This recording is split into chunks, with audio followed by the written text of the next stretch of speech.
రాజకీయాల మీద జగన్ కు ఆసక్తి తగ్గిందా? అసలు రాజకీయాలంటేనే జగన్ కు చిరాకు వేసిందా? రాజకీయాలకు జగన్ దూరమయ్యారా? ఈ రాజకీయాల కంటే వ్యాపారమే బెటర్ అనుకుంటున్నారా అంటే అవుననే సమాధానమే వస్తుంది. అయితే ఈ ప్రశ్నలు వేస్తోంది ఎవరో కాదు, వైసీపీ నేతలే. జగన్ తీరును దగ్గరగా గమనించిన ఎవరైనా సరే ఇదే అనుమానం వస్తుంది. ఓ మాజీ ముఖ్యమంత్రి, ఓ పార్టీకి అధినేత, పైగా 40% ఓట్లు సాధించామని గొప్పగా చెప్పుకునే నేత కనీసం రాజకీయాల గురించి మాట్లాడటం లేదు, పార్టీ నేతల గురించి పట్టించుకోవటం లేదు, పార్టీ పరిస్థితిపై సమీక్షలు లేవు, పార్టీని బలోపేతం చేసేందుకు ఎలాంటి పర్యటనలు లేవు, ముఖ్యంగా స్వయంగా చేస్తున్న పోరాటాలు ఒక్కటి కూడా లేవు. చివరికి పార్టీ నిర్ణయించిన కార్యక్రమాల్లో కూడా స్వయంగా పాల్గొనటం లేదు. అసలు వైసీపీ అంటే మొదటి నుంచి గుర్తుకు వచ్చేది సోషల్ మీడియా. ప్రస్తుతం ఈ విభాగం బాగా బలహీనమైందనేది సగటు వైసీపీ అభిమాని భావన. తొలి నుంచి సోషల్ మీడియా పైనే జగన్ ఎక్కువగా ఫోకస్ పెట్టారు. తన పాదయాత్ర సమయంలో కూడా తన ప్రచారం కోసం ప్రత్యేకంగా 2 ఫోటోగ్రాఫర్లు, 2 వీడియో కెమెరామెన్లను పెట్టుకున్నారు. ఇక ఎలాగో సాక్షి మీడియా ఉండనే ఉంది. అయినా సరే ఎప్పటికప్పుడు ఫోటోలు సోషల్ మీడియాలో అప్లోడ్ చేయించడం, జగన్మోహన్ రెడ్డి వాళ్లతో మాట్లాడటం, వాళ్ళ సమస్యలు తెలుసుకోవటం, వాళ్లకు హామీలు ఇవ్వటం, ప్రతి నిమిషానికి ఓ పోస్ట్ పెట్టి తనకెంత ఫాలోయింగ్ ఉందని బూస్టింగ్ ఇచ్చారు. ఇదే సమయంలో నాటి ప్రభుత్వానికి కూడా గట్టిగానే ప్రశ్నల వర్షం కురిపించారు.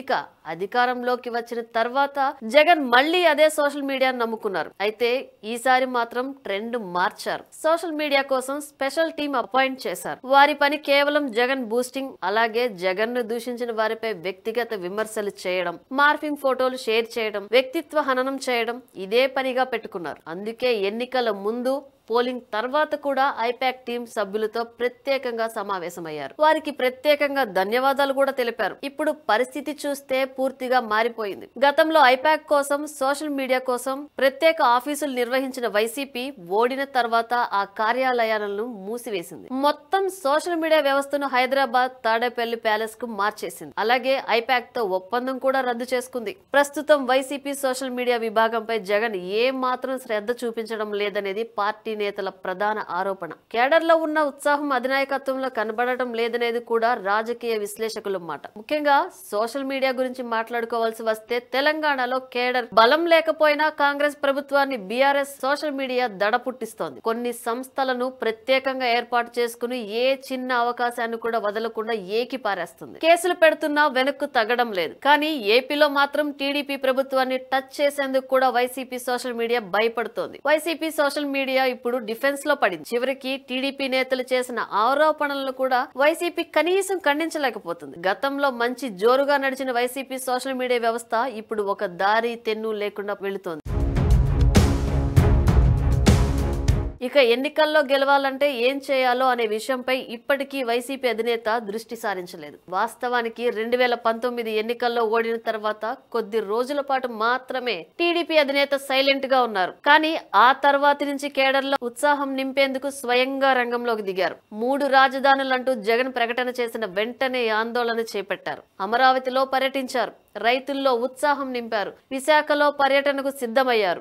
ఎయిర్పోర్ట్ లో వైసీపీ నేతలు అడ్డుకున్నా సరే, పోలీసులు అరెస్టు చేస్తామని బెదిరించినా సరే చంద్రబాబు వెనక్కు తగ్గలేదు. ఎయిర్పోర్ట్ లో బైఠాయించారు. టీడీపీ కేడర్ లో ఫైర్ రాజేసింది. అలాగే తిరుపతి ఎయిర్పోర్ట్ లో కూడా అనుమతి లేదని పోలీసులు అడ్డుకోవటంతో ఏకంగా 7 గంటల పాటు కింద బైఠాయించారు. దీని ప్రభావం ఎన్నికల్లో స్పష్టంగా కనిపించింది. కానీ జగన్ మాత్రం ఎన్నికల్లో వైసీపీ గెలిచిన వెంటనే వాళ్ళ మీద చర్యలుంటాయి, వీళ్ల మీద కేసులు పెడతామంటూ ఇప్పటి నుంచే బెదిరిస్తున్నారు. ఇక కార్యకర్తలు కూడా వెంటపడి మరి చంపేస్తాం, నరికేస్తామంటూ వ్యాఖ్యలు చేస్తున్నారు. జగన్ కూడా సప్త సముద్రాల అవతల ఉన్నా ఈడ్చుకొస్తాం అంటున్నారు. కార్యకర్తల్లో ఉత్సాహం నింపేందుకు ఇలా మాట్లాడటం తప్పు లేదు. మరి 2029లో గెలిచేందుకు వైసీపీ ప్రణాళిక ఏంటి? జేబులో నుండి పైసా తీయకుండా ప్రభుత్వ వ్యతిరేకత, వైసీపీని అభిమానించే వారి కష్టంతో గెలవడమేనా వైసీపీ ప్రణాళిక?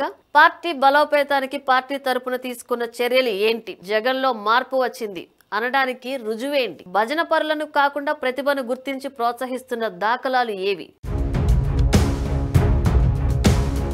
మళ్లీ అధికారంలోకి రాకపోతే జగన్ కి పోయేదేమీ లేదు. శేష జీవితాన్ని బెంగళూరు యలహంకలో గడిపేస్తారు. కార్యకర్తల పరిస్థితి అలా ఉండదు. జగన్ ను నమ్ముకున్న నేతల పరిస్థితి అలా ఉండదు. తప్పులు చేసిన ప్రతి ఒక్కరికి శిక్ష తప్పదు. అందుకే కార్యకర్తలని దూరం చేసుకున్న ఘనత ప్రస్తుతం జగన్ కు మాత్రమే దక్కుతుంది. కార్యకర్తలకు ఉపయోగపడిన పార్టీ ఉంటే ఎంత, లేకపోతే ఎంత అనేది ప్రస్తుతం సగటు వైసీపీ కార్యకర్త ఆలోచన. జగన్ పరిస్థితి ఏమిటో